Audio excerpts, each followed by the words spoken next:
شادیوں میں نیوتا کا حکم۔ آج کل شادیوں میں جو لفافے دینے کا رواج ہے اور سب کے نام اور پیسے بھی لکھ کر دیے جاتے ہیں، تو کیا نیوتا دے کر شادی کا کھانا کھانا جائز ہوگا؟ یہ جو نیوتا کی رسم ہے نا، لفافہ گیری، یہ ناجائز ہے، اور یہ رشوت ہی کے زمرے میں، یہ قرض کے زمرے میں آتی ہے یہ چیز، کیونکہ سب کو پتہ ہوتا ہے کہ فلاں نے دینا ہے، پھر ہم نے بھی اس کی شادی میں یہ واپس کرنا ہے، تو اسی کو تو قرض کہتے ہیں۔ اور اس میں بڑا مسئلہ یہ ہے کہ لا یحل مال امرئ مسلم الا بطیب نفس منہ، نبی صلی اللہ علیہ وسلم نے فرمایا کسی مسلمان کا مال اس کی دل کی خوشی کے بغیر حلال نہیں ہے۔ یہاں جب شادی ہوتی ہے پتہ ہوتا ہے کہ دینا ہی ہے، جا کے دولہے کو کمبخت کو دینا ہی ہے، اور نہیں دیں گے تو کیا سوچے گا وہ، تو یہ دل کی خوشی تو نہیں ہے۔ پھر خواتین اپنی جیب سے تو دے نہیں رہی ہوتی، اپنے میاؤں کی جیبیں خالی کروا رہی ہوتی ہیں، آدمی بھی تنگ آیا ہوا ہوتا ہے کہ یار یہ کیا مصیبت میں ڈال دیا، آج کل مہنگائی کا دور ہے، خرچے ویسے ہی پورے نہیں ہو رہے۔ اب بیگم صاحبہ کا ایک خرچہ یہ بھی ہے کہ جو وہ اپنی فلانے ریلیٹیو کی شادی میں جا رہی ہیں تو دلہن کو انہوں نے پیسے دینے ہیں، آپ جا رہے ہیں تو آپ کو بھی دولہے کو پیسے دینے ہیں۔ یہ ڈرامہ ایک شروع ہو گیا ہے، خود بھی ہنسی خوشی زندگی گزارو، دوسروں کو بھی تمیز سے زندگی گزارنے دو۔ میں نے تو جب بھی شادی کی الحمدللہ تو پابندی لگائی ہے، بھائی کوئی نیوتا و شیوتا کوئی کسی کو مجھے لفافے میں پیسے دینے کی اجازت نہیں ہے۔ تو ہم نے تو پہلی جب شادی ہوئی تو اس میں تو میں نے جو دعوت جب چلائی ہے تو اس میں سب کو پہلے سے بتا دیا تھا کہ کوئی لفافہ گیری نہیں ہوگی، تو ایک آدمی نے بھی نہیں دیے۔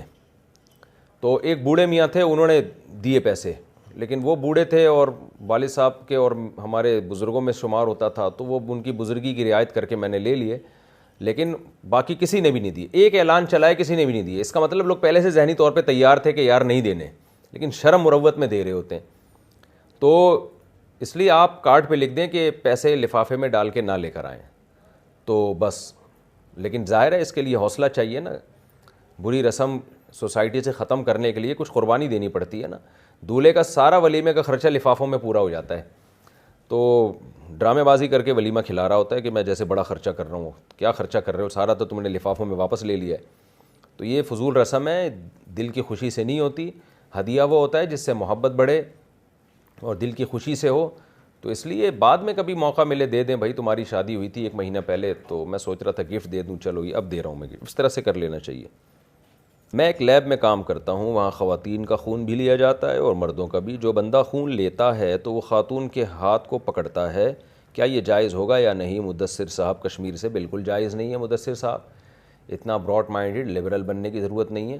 اگر خاتون کا ہاتھ پکڑنا ہی ہے تو بہتر کیا، یہ تو لازم ہے ہسپتالوں میں کہ فیمیلز کے لیے فیمیل کو رکھیں ٹیسٹ کرنے کے لیے، میل کے لیے میل کو رکھیں، لیکن ظاہر ہے ہسپتال والے اگر یہ سب شروع کر دیں تو جنت میں نہیں چلے جائیں گے پھر وہ، تو ان کو جنت میں جانے کی تو فکر ہی نہیں ہے، جنت جہنم کا کانسیپٹ ہی ختم ہوتا جا رہا ہے، بس ایک پیسہ کمانا ہے، پیسہ کمانا ہے۔ ہسپتالوں کا تصور یہی ہے، ان کا ایک کانسیپٹ ہی یہی ہے کہ یہ کوئی مذہبی ادارہ تھوڑی ہے۔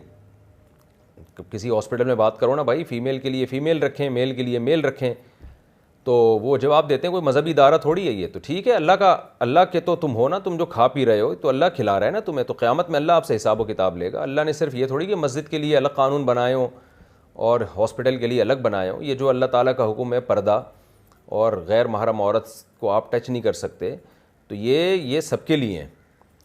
یہ تو امریکہ اور جاپان والوں کے لیے بھی ہیں، کیونکہ سب اللہ کی مخلوق ہیں، تو اللہ ان کو نہیں چھوڑے گا، مجھے اور آپ کو کہاں چھوڑ دے گا میرے بھائی، آپ کس خوش فہمیوں میں ہو۔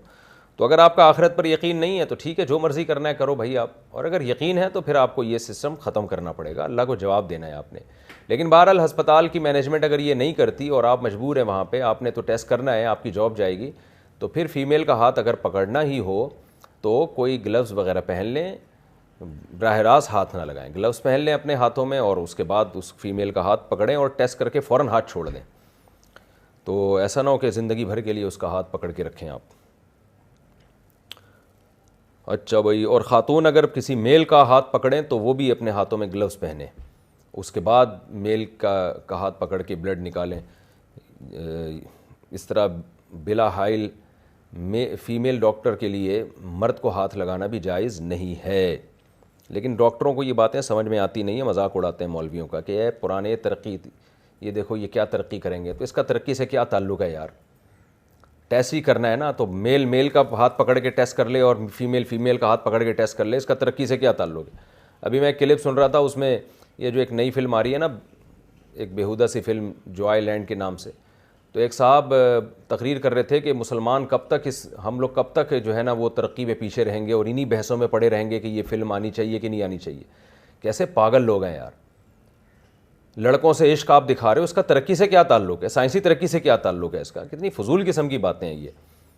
لیکن جب خدا کے غضب کو دعوت دینی ہوتی ہے نا کسی نے, تو ایسے دلائل وہ انبار لگا دیتا ہے. ہم دیکھتے ہیں پیغمبروں کو نے جب دعوتیں دی ہیں تو ان کی قوموں نے جو ہٹ دھرمی دی اور دکھائی اور جو اوٹ پٹانگ جواب دیے, تو وہی لبرل طبقہ آج بھی اوٹ پٹانگ جواب دے رہا ہے. ایک غیر فطری چیز کو سوسائٹی میں پروموٹ کرنے کے لیے جو اوٹ پٹانگ دلائل دینے وہ شروع ہو جاتے ہیں. تو ایک بڑے لبرل سے صاحب تھے, وہ دلیل دے رہے ہیں کہ بھئی یہ فلم ہماری سوسائٹی میں چلے گی اور ہم کب تک ترقی میں پیچھے رہیں گے. ابے تم ہیجڑوں سے عشق دکھا رہے ہو, اس کا سائنسی ترقی سے کیا تعلق ہے؟ کیا یورپ نے ہیجڑوں سے شادیاں کر کے ترقی کی ہے یا امریکہ نے؟ آپ ترقی کروانا چاہتے ہو, ایجوکیشن کے نظام کو صحیح کرو. کراچی میں گٹر کے ڈھکن تو لگاؤ پہلے, اس پہ کوئی فلم بناؤ کہ کتنے لوگ گٹر کے گٹروں میں ڈوب کے ہلاک ہوئے ہیں, اس سے بیماریاں کتنی پھیل رہی ہیں, اس پہ کوئی فلم بناؤ نا آپ. کراچی میں کتے کتنے ہو گئے ہیں, بائکوں والے اس سے ٹکرا رہے ہیں, پاگل کتے لوگوں کو کاٹ رہے ہیں, ان کی نسل تو کنٹرول کرو نا تم. تو اس پہ کوئی فلم بناؤ, کراچی کے کتوں پہ فلم بناؤ, کراچی کے بھنگی خانہ ہونے پر کوئی فلم بناؤ, کچرے کے ڈھیروں پہ کوئی فلم بناؤ, تو لوگ تمہیں سلوٹ کریں گے. یار چلو ٹھیک ہے, فلموں میں بے حیائی ہوتی ہے, ہم اس کو نہیں مانتے, لیکن چلو اس جو ہے تم کوئی پازیٹیو میسج تو دے دو نا. تم گناہ ہی اگر کر رہے ہو تو اس گناہ میں کوئی پازیٹیو میسج دے دو.